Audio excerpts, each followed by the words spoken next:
ગયો છે તો પૂજા કરવા બેસી જાઓ.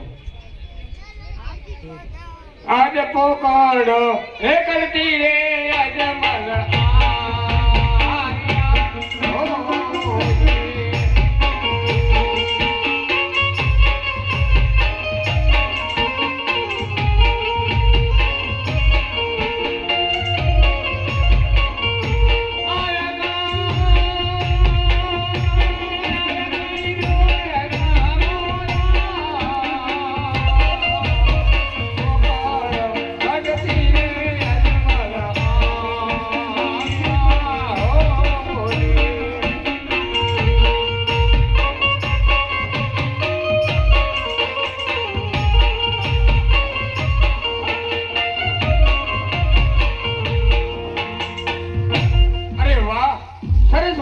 સમુદ્રનો કિનારો છે. મારા ઘોડીલાને છૂટો ચડતો મૂકી અને સામે એક મંદિર જણાય લાવ જઈને તપાસ કરું.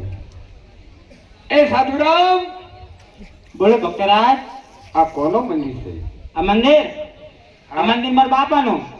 અરે મારા વાલા, પણ તમારા બાપાનું નામ શું રાખેલું છે? આ નારાયણ નું મંદિર છે. અરે વાહ, રણછોડ રાયનું મંદિર છે એમ? હા. તો મારા વાલા, હું ઘણા દૂરથી આવેલો છું. મારે મારા પ્રભુને પ્રસાદ ધરાવવાનો છે. પ્રસાદ ધરાવો છે? હા. શું લાયા છો પ્રસાદમાં? પ્રસાદની અંદર તો ભાઈ ઘીથી બનાવેલા લાડુ છે. આ પથ્થરની મૂર્તિ ના જમે, લાવો આપણે જમી લઈએ. ના મારા વાળા, મને ભોળેનાથે કહ્યું હતું એમનો વાક્યો કઈ ખોટા ના હોય કે પ્રભુને જમાડી અને પછી અજમલ રાજા તમે જમજો. તો લાવો હું કોશિશ કરું, મારો વાલો કદાચ જમે તો.